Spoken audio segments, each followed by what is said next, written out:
Hello, welcome to Math Y200 at Loyola New Orleans University. My name is Scott McDermott. This is going to be a class all about HTML and CSS, writing web pages basically. So let's go ahead and dive in. I'll be talking about the structure of this class as we get going here, but for now let's just kind of give you the overview and the introduction so you can get a sense of what's going on. I'm going to be breaking up these slides in multiple sections per chapter, 2 or 3 per chapter. There are 9 chapters total, so I'll have multiple slides, but they'll be clearly designated what they'll be available. And also you will be able to have access to the actual PowerPoint presentation slides without my video narration on it. Those will be available on Blackboard, and you can also obviously see these videos as well. So go back and forth, use either or. All right, so let's get going. We'll talk about learning outcomes, but basically in this chapter we're just going to talk about the very basics of HTML and kind of a core concept. Really the meat and potatoes is going to start in chapter 2. Let's be honest there. We'll really get into going on what we're doing in that chapter, but it kind of covers it right here, what we'll be doing. But don't worry about it so much. We'll come back to all these learning outcomes as necessary. But for now, let's just get moving. Y'all, I'm sure everybody knows what the World Wide Web is. Everybody uses it on a regular basis, and we are going to write pages for sites, or actually get a lot of experience writing company web pages, because that's a lot of what the internet is. But those are just some examples of what you can do on the internet. Obviously, you have used it for various different things. We all have, and so we're just going to talk about this.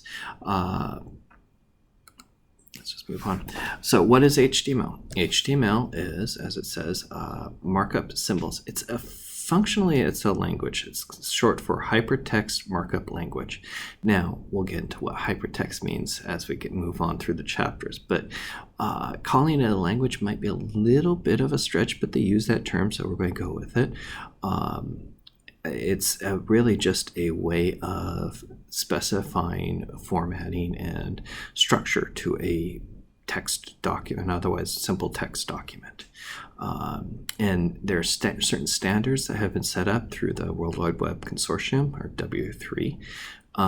They've been working on HTML and related languages for many, many, many years. So HTML consists of a whole bunch of basically of elements, and this is what you're really going to be learning in this class. You're going to be learning a lot about HTML elements and then how it interacts with CSS and the elements involved in there. Again, don't worry about all the stuff. We will come back at it, but this is to give you a sense. So with HTML, we have what's called codes or tags, as you will. I like the word tags better, or elements. You can use elements. So each one of these has a different specific purpose. Okay, we'll talk about a lot of them. And let me be very clear, we're not going to cover all of the HTML tags possible for HTML5 in this class. You'll get a very good sense of it, a very, very good sense of it, and experience with a whole bunch of them. But there's always other ones out there that are available to you that we will not talk about as such in this class. But I might point out a few places to look and how to use them and everything. But for the most part, you're going to get a very good understanding of what HTML and CSS is and how to make it do what you want it to do. Typically speaking, an element or a tag is, or an element is considered a pair of tags, an opening and a closing tag. And you'll see what I mean here in a little bit. But in how to specify is always the trick, but it's not that hard once you get down to it. HTML is actually pretty straightforward. CSS, maybe not as much, but HTML, you'll find it's, especially some aspects of it, it's just very, very understandable once you get some of the basics going. And then I want to mention that each of the tag is enclosed in these less than or greater than symbols, or angle brackets is what they call them, but I don't think that's really the best way of putting it. So the less than, greater than help you designate that it is a tag or an element. So we are going to be talking about HTML5 specifically. Now, HTML5 is a lovely version that the current version is out there right now, and it's really nice because it's backwards compatible. It's clean, it's clear, it's accessible. It has a lot of really great new features, some of which we'll definitely talk about.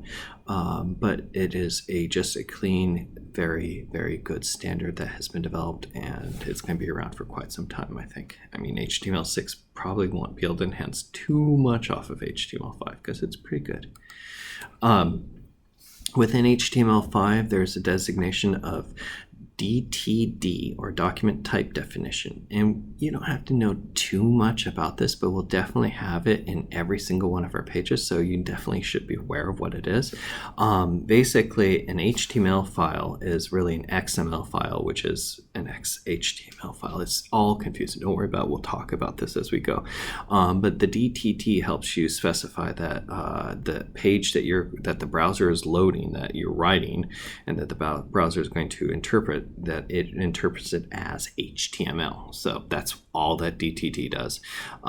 You put it at the top, you put one line there, and it's done. You don't have to worry about anything else. There's no closing bracket on DTD. It's straightforward, clean, click, put it there, and you're good. There's a couple different examples of it. This first one right here, this is the example of, let me get this here. This is the example of a complicated version of this for backwards compatibility. We really don't need to worry about this. This one right here, the doc type is HTML. That's all you need to do for all of your assignments, and that's, let's be honest, that's probably what you're really looking for, is how do I do my assignments? But that is what you're going to need for each one of these assignments. In fact, I'm going to give you an example here in a sec. In fact, right now. This is an example of some of your first assignments. This is the core, the basic part of every assignment you're going to be doing in this class. And let me just tell you a little bit about the assignment structure, and we're going to get into this a lot more in depth here in a short bit. But basically, you're going to be doing 3 web pages and progressively changing them throughout the chapter. So chapter 1, you're going to start with the basic of each different version. 2 companies, one company for one set, another company for another set, and then your own company for the third set, effectively. It's kind of cool. And then you're going to build on them and expand them, and you'll see the progress. You'll see how it changes for each semester. It's going to be, or each assignment, each chapter. It's going to be really cool. You're going to enhance it as you go and add more features and see the differences. But this, for all intended purposes, not even effectively, very much so, this is your starting point for all of your assignments. Okay, and they all basically come down to this. On a fundamental level. And you'll see here you have that doc type up at the top, the DTT. Don't worry too much about the formatting of this, but do know that there's an exclamation mark here. It's very unusual. It's and it's not closed down below. So this is one of those strange abnormalities. But again, this is technically not HTML. This is XML. Again, we'll talk about that. Don't stress about it. But this gets you started. This tells the browser, hey, the rest of this is going to be HTML. Okay, and now we get into the HTML. And you specify the HTML by saying this is HTML opening, HTML closing down here. You have a head area, which is basically right here to right here. And within the head, you have certain information. You have the title, you have the meta tags, you have a few other elements potentially here, but none of the stuff in the head is actually formally directly displayed on the page. Now, the title might go up at the top of the page, okay, but that doesn't mean it's actually part of the page. It's just the title of the page for the browser, okay? And the browser can interpret this however it will. Okay, and some browsers interpret it differently. Then, most importantly, after you have the closing of the head, you have the body. Okay, and that goes from here to here. And any text you put in here gets displayed on the screen as a page. Okay, and we'll talk about this here in a sec. We'll show you a perfect example. All right, so this kind of breaks it down a little bit, but again, we're going to come back to this a lot more. And we have this head section and the body section. Those are really the 2 parts of the HTML, and you'll see they're parts of the HTML as well. Now you can have other sections as well, and we'll definitely talk about that. But this is fundamentally what was required for pretty much every page. And please, we're going to talk about this later, but please don't get head and header confused. It's very easy to confuse the two, and they are actually very different. We'll explain that later. But the head basically keeps all of the stuff like the title, think properties of the web pages or a web page, or information about the web page. The behind the scenes stuff, if you will. Okay, the body contains the stuff that actually will be displayed. Text, elements, graphics, every type of stuff. All the stuff goes in the body. So it really comes down to you put either stuff in the head or in the body for all intents and purposes. Then you'll have subsections of the body and subsections of the head potentially. So we'll get into that. Okay. Let me show you an actual example in practice. Now, they're using right here Notepad to edit the text file, and we'll talk about text editors and everything, but keep in mind that all of your HTML, even your CSS, almost everything you're going to be doing here is manipulating text files, okay, which is pretty easy to do, all things considered. You have a decent enough text editor. I mean, you can use Notepad for this, and we'll talk about this next for this next section here.